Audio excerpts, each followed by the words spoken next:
What is going on, everybody? It is Alex coming back at you with another video, and today I'm going to be redoing my round 1 of my mock draft 14.1, so now it's 14.2.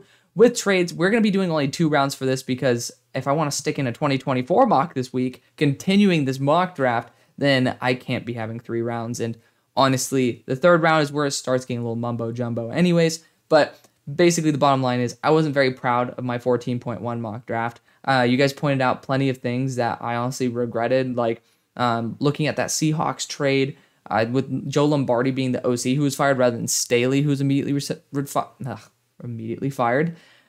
You know, it just didn't seem like it was the right move. So I'm going to be doing it all over again, and we're going to be having some more trades up in here. And you also pointed out one big thing, and that was the Colts. So I have them move up for Bryce Young, and yeah, that's what I think they should do. But Ballard does like his guys of size, and you're 100% correct on that. Do I think they need to trade up to 1 for that? I don't. If you can sit there at 4, keep a first round, a second round, and a 3rd round pick, that might be honestly worth it to you to be able to sit there and be able to draft a guy with that measurable size that is, something that's very good. So to me, I think that's the best route that you can go. But I still think the Bears are going to try to trade out of 1. I still do. So you could either go CJ Stroud by trading up to 1, or be, hey, we're not going to trade. We already know we're going to get one of the guys that we want. So we're just going to stay put, sit, and be happy. And I think that's a good spot for them to be in. And I think the Raiders, the Panthers, some people bring in the Jets. I don't think the Jets would be viable for that option. But I'm really looking at the Panthers and the Raiders as options to move up to that number 1 overall pick. Because, again, the Raiders, you're in a division where you need to have a good QB to at least be somewhat successful. And then the Panthers, again, I just think that, you guys are pretty much a quarterback in a position here, a position there, away from, actually being able to compete. And I think you can win your division, hell, probably with Sam Darnold at this point. So, that being said, the one person that would make me decide on something other than a quarterback, or something other than not a quarterback for the Panthers, would be Bryce Young. And I'm looking at it. I don't know if the Raiders have really that much pull to be able to move up that far. And I don't know who'd be really there for the Bears to take at number 7. So I really do think that, we will be seeing a move up here. I have no idea why these would be the teams interested in pick number 1, but, go off, do your thing. I'm going to move up with the Panthers again. I did it last week. I think that's a very, very realistic move. And you could be giving up 40 here, and I think that's exactly what the Bears do want. Obviously, we're throwing in a future first. Some people say you need to throw in another future first. And yes, this does have ramifications for the 2024 mock. That's why I wanted to make sure that I did this over again to make sure it is right. So I think the Panthers are going to move up here. A 1-2, 1-2 could get the job done. I really do believe that. But, for the Bears fans who are just going to say they need to toss in an extra 1, there you go. It's not going to affect the mock draft. The bottom line is these picks will, and the rest you can decide on your own. So if it makes you happy, awesome. Panthers fans, if you want it to be like this or this, you guys can do that. We don't know the exact value of pick number 1, but what I do know is that it's being traded to the Panthers for Bryce Young, because I do think he is the type of player that would really elevate this roster. You do have a developing, actually pretty damn solid, especially if you bring back Bradley Bozeman, offensive line. You have some really key weapons in there as well. Terrace Marshall, don't give up on him. He's somebody who can have some exponential growth on your team. So really like that. And the running backs have done a great job, and that's mainly because of that offensive line. The defense, you're an edge rusher, maybe a corner as well, away from being like super competitive, maybe a linebacker in there. Like, you're really probably an elite level running back, and then those 3 defensive positions away from being legit. Take this with a grain of salt, Super Bowl contention worthy if you have the right quarterback. So Bryce Young is going to be the dude. Number 2, you got to do what you got to do. You got to get a QB here. Yes, I know CJ Stroud is not as good as Bryce Young. Could you do a 1-2 swap with the Bears? You definitely could, just to secure your guy.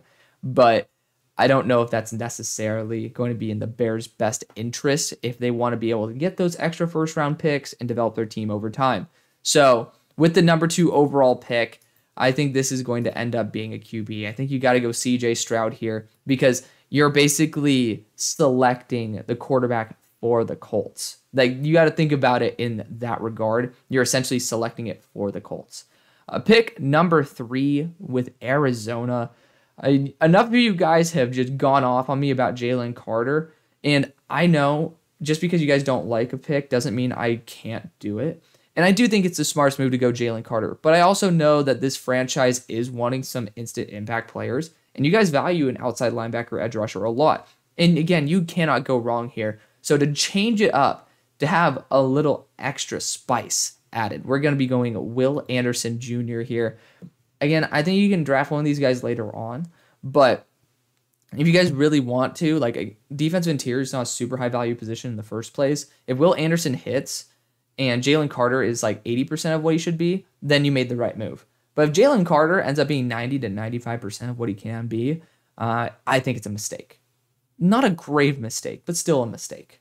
Because Will Anderson's a stud, but even next year you could end up going after someone like Dallas Turner. But still, there's some very good defensive interiors. Next year, you don't have to necessarily force something right now. Pick number 4, this is going to be Will Levis. However, Jalen Carter is on the board, and I see 3 teams trying to make a move for this pick. That is right here at number 6, number 5, and number 10. Jalen Carter is there for the taking. And the Colts could end up grabbing an extra 2 first and probably still get their guy there at number 10. So the only issue that I see with this pick is Seattle's going to be pissed. They're going to be pissed out of their mind at the fact that you traded down and took the one player that would be worth that pick. So I can guarantee you they're saying, hey, there's one quarterback left that's actually able to start. Who the hell wants him? We'll fire or sale it. So I'm going to do something very interesting here. We're going to do a pick swap. We're not going to have the Eagles move up for Jalen Carter. Well, actually, the Eagles are going to make a very, very good offer. But you know what? I think Pete Carroll's going to make an equally as good offer. And the Lions, ooh, that'd be a great pick. But the bottom line is, you do not want to either have the Seattle Seahawks trade out or draft Will Levis. And I want to make sure that we can draft a quarterback because Irsay wants a guy, and he doesn't want sloppy seconds again. So this may be very steep for the price, but we're going to have to toss in Denver's second round pick to be able to move up here. That adds extra draft capital to your guys' arsenal. That's pretty damn key. If you guys want to toss in a future forward, go for it. Again, that's something that is not going to affect this mock draft. I think that's the best thing that this team can do. We're forcing the trade. The Seattle Seahawks have received that number 4 overall pick and are going Jalen Carter. Yes, this team was on the verge of going and actually being able to really compete in the playoffs. They were 1 half away from beating the Niners. That's a really shitty half that they missed out on, but they still were up at halftime.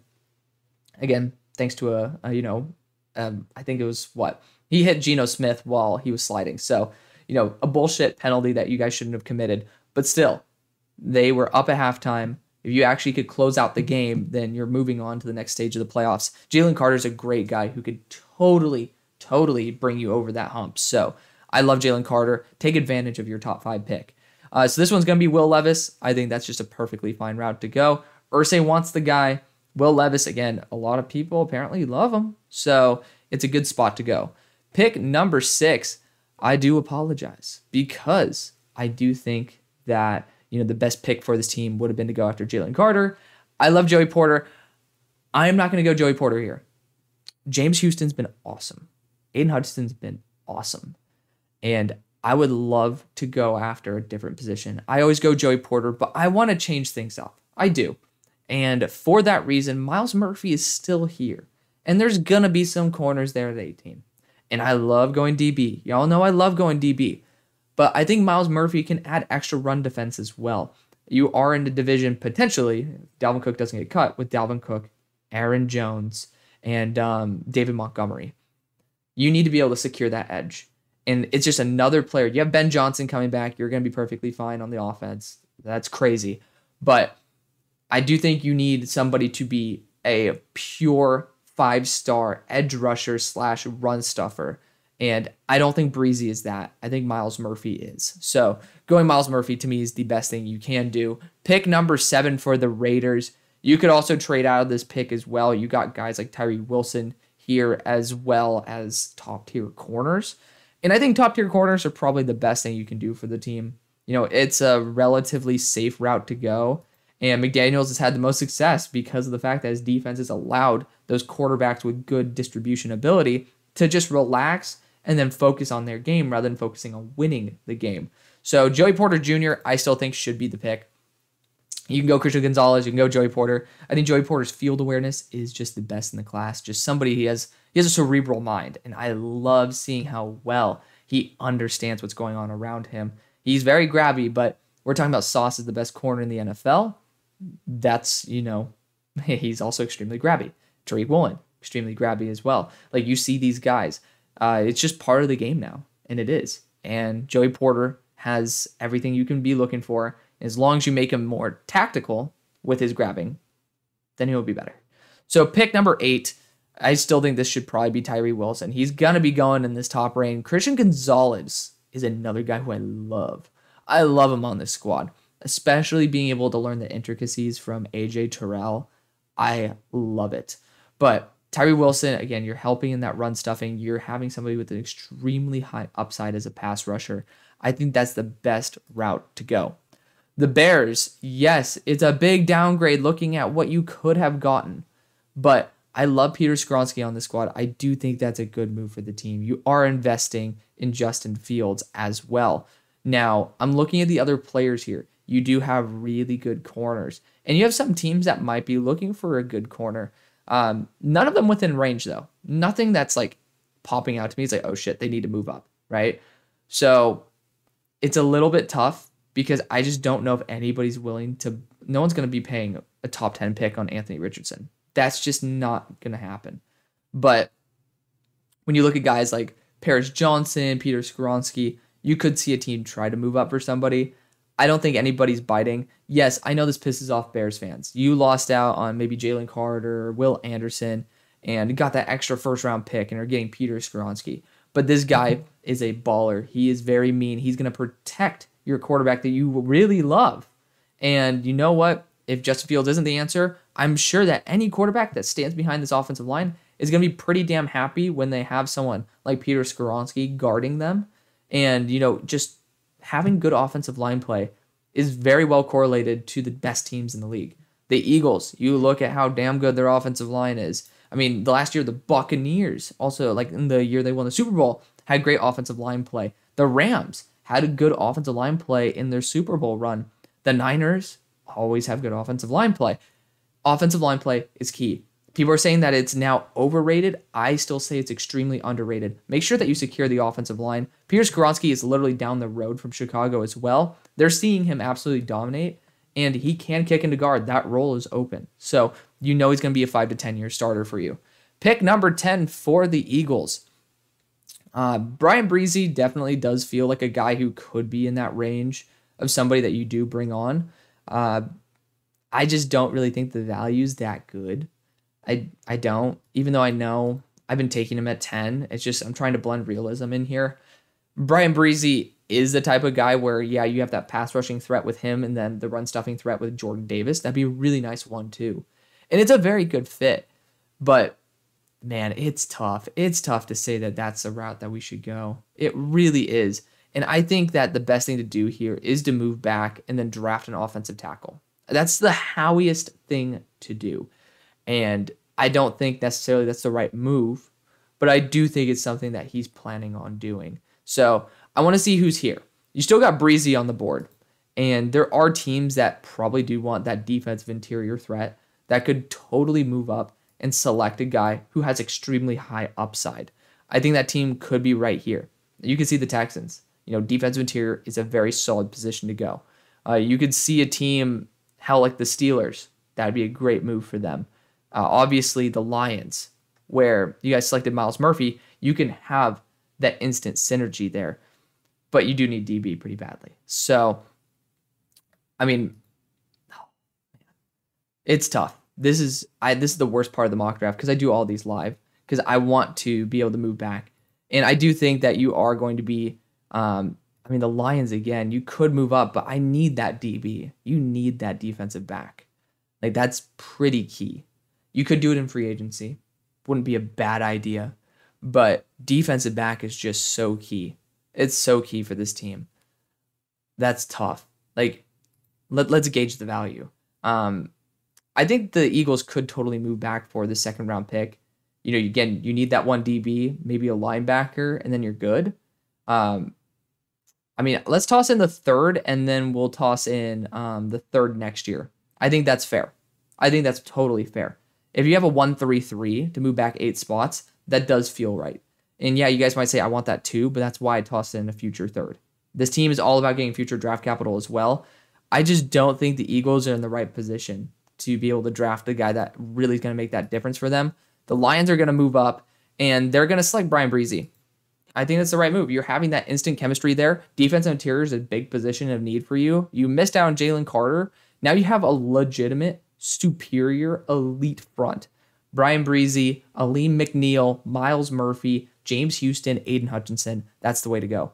Pick number 11. I also want to try something new. I always go corner for you guys. Pick number 11. So I think the best thing to do here is either a wide receiver or an offensive lineman. Wide receiver is very deep in this class. Tackle, not so much. I like the idea of Paris Johnson because of his maneuverability. I think that is perfectly fine for this team. And it is somebody who's probably going to get a lot of hype because he's also played guard. You guys drafted Nicholas Petit-Frere last year, who played Paris Johnson's position this year. So it's good to see that, you know, you do value that position and see that that is worth it to you. Pick number 12. So I think wide receiver, again, Quentin Johnston seems to be the perfect move. It just feels like the right move. You could, of course, go a different route. If you were to do that, you could look at, it just depends on your DC. You could look at another corner. I don't think that's the best move in the first round myself, but edge rusher, you could, of course, look at someone like B.J. Ojolari. That'd be a really fun pick. And I think I did that in yesterday's mock. So for me, though, I think you got to just go after the wide receiver here. Jordan Addison already has everything cut out for him in this offense, so because he would be basically Brandon Cooks' replacement. But I still want to take a shot on Quinn Johnston. He still has that upside as an X receiver, so give him the love that he deserves. Pick number 13. Still want to go after offensive linemen for this team too. There's some good corners who are falling, but again, supply and demand. There's some good corners, and there's not many good tackles. And I want to show some love to Anton Harrison as well. He's been more of the big name, and he's played left and right tackle. I think he deserves that respect. Pick number 14 for the Patriots. So Bill, man, I'm looking right now, and I'm very excited about this Broderick Jones pick. I think that's exactly what he's going to do. So Broderick Jones, adding tackle to this list. They come off early, but again, not many guys available in round 2. The Green Bay Packers are sitting here, and Brian Branch is too. But I think that Brian Branch is going to be available later. And I think the Eagles want to make a move back up. I think that's the move that they need to make. If Howie wants to, he's going to. So we're going to make a small move here. Again, you could say that this is ridiculous, the amount of draft capital that we're using to move up or move back. It's not going to affect this mock draft. I'm not sending a second round pick to move up 3 spots. Like, I'm not. So moving back 5 spots for a third round pick is more than fine. So you can move back up. And I do think this is where Howie is going to select a future at the right tackle position, Darnell Wright. This is a great spot to develop offensive linemen. It's a very thin tackle class, and Lane Johnson is considering retiring. This is a guy who, in my opinion, he is my tackle number 1. I mean, if you want to count Peter Skoronski as one, he's tackle 2. But Darnell Wright, I just see if you're training him properly, he has Penei Sewell upside, and I think that is totally worth it. Pick number 16. So I'll scroll down so you guys get to see a little bit more of my board as well. Pick number 16, this would have been a great spot to be able to take another offensive lineman, but Devon Witherspoon is getting a ton of hype. He also fits the defense very well. I think that's the way to go. Steelers, offensive tackle, not necessarily the position of abundance here. And I know a lot of you guys are very big fans of, of Dan Moore. Not necessarily myself, but I think that's fine. Christian Gonzalez is here. He doesn't exactly fit the Steelers mantra, but he might be too good to pass on. Keely Ringo fits exactly what I'm looking for from the Steelers. He does give up some ground here and there, but I do think with refinement, he's going to be very, very good. So Keely Ringo is going to be my option. Brian Branch, I talked about it earlier. going to be the quick option for us right there. Trade back and get that future third and be able to just, cruise easily. Pick number 19 for the Buccaneers. I really want Bijan to be going sooner. I'm really trying, but Christian Gonzalez is here. You're not going to pass on a top tier DB when, two of your DBs are up for a contract. Just someone who should be going in the top 10, but he fell to 19. Pick number 20. So again, AR is a big favorite for me at this spot. I really love what you can get out of Anthony Richardson. Jordan Addison's still on the board. I mean, I don't think many teams are really that intrigued with Anthony Richardson to where you can't trade back. You use draft capital to be able to move up after all. So I think that's the right move. I think it is trading back because you do have guys like Jordan Addison who are very valuable on the board. And it's the right move for the team, in my opinion, just to move back, especially if you're going to be looking at something like Anthony Richardson, Trenton Simpson. Like, it's just the right move. Bijan is going to be extremely highly valuable. And looking at the teams that could want him, I mean, the Bills need to be aggressive here. I don't see any team in here except maybe the Giants that'd be intrigued. But Daniel Jones has done an amazing job so far. I don't really see that really changing much. So for me, I am going to trade up with the Buffalo Bills. They need to be aggressive, and this is a great way for Seattle to be able to re-engage, or at least be able to get back in business. And they're going to get 2 future thirds back. So we're making that trade, and then this pick is going to end up being Bijan Robinson. Again, somebody where a lot of people think he's a generational style running back. I don't know if I'm there just yet, but he's a really damn good running back nonetheless. This I would love to trade out, and this is one of the main reasons. You guys talked about the philosophy of the Chargers owner, how Joe Lombardi was gone and not Staley, and you guys are totally right. It's unfair for me to say that this is the trade for Sean Payton. This should be Jordan Addison. So there we go. Pick number 22 for the Ravens. There's some really good players on the board here. Technically, Anthony Richardson could be a great option in your offense if you end up not grabbing Lamar's contract. But Cam Smith, to me, needs to be the right move. He is a perfect scheme fit. He should be going earlier, but I've been trying to push these corners down the board. Pick number 23. The fact that Lucas Van Ness is here is ridiculous. But Michael Mayer is still on the board too. Not a team I would take him to, but just popped across my mind. You could look at a guy like Trenton Simpson. I don't think the linebacker is necessarily the position I would address. I really like the idea of a wide receiver here, and you could trade back. Maybe a team wants to move up for a QB.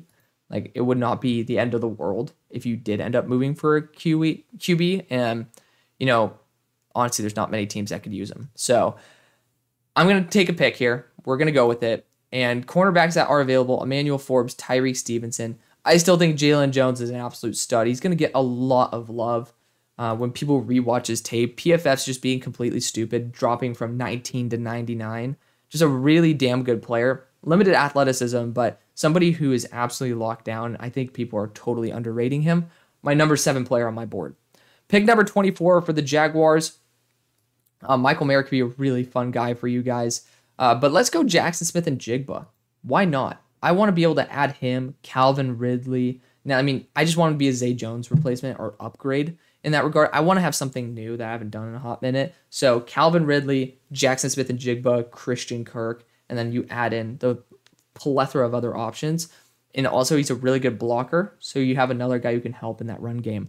Pick number 25, Anthony Richardson still on the board. I feel like the thing is you guys are not going to be targeting a quarterback in this draft. Offensive line with Osiris Torrance would not be bad. I like the idea of Trenton Simpson. I think I did that in yesterday's mock. It would not be out of the realm for me. I personally might actually like Drew Sanders more, though. I do like Drew Sanders more. I have him higher graded, and he does seem to fit a little bit better. You could look at that DB route as well. I don't see anybody worth it. I just don't.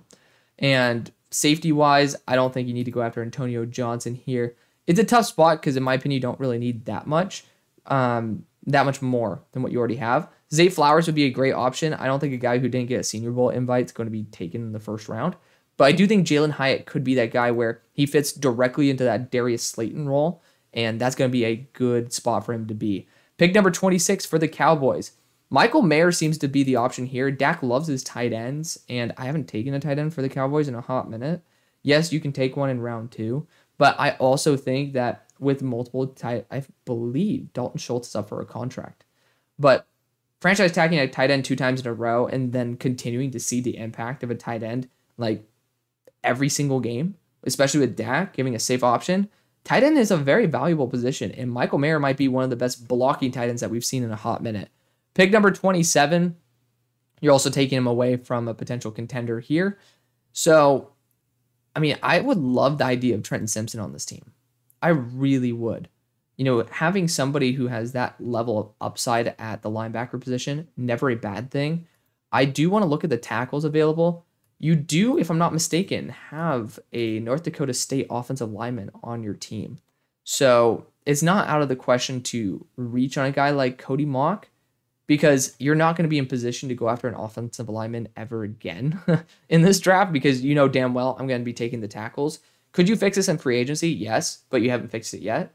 And Cody Mock is a guy who definitely feels like an AFC North type of competitor, so I really want to see where he goes with that. Pick number 28. This is going to be the Sean Payton trade. It is. I need to include it. It just has to be it, and it makes sense here. So we're going to do that. Voila, voila. Sean Payton is now officially a Denver Bronco. So, yes, you can definitely go Anthony Richardson here and, see what happens there. And that could be really fun.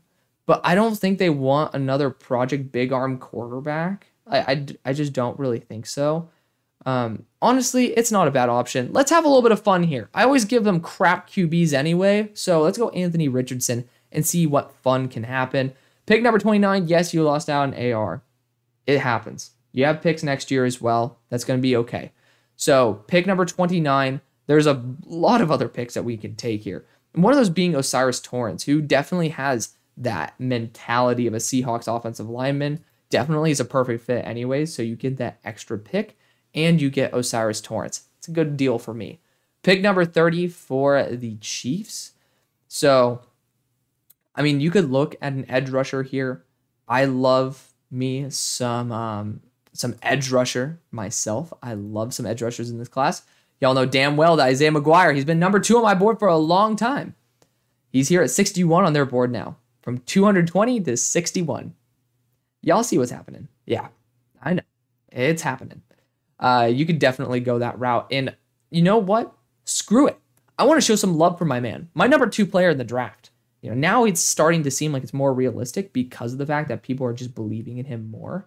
So I'm going to totally show my love. I'm going to put my heart on my sleeve. This man totally deserves to be a first-round pick. He dominated guys like even Broderick Jones, so I think it's totally worth it.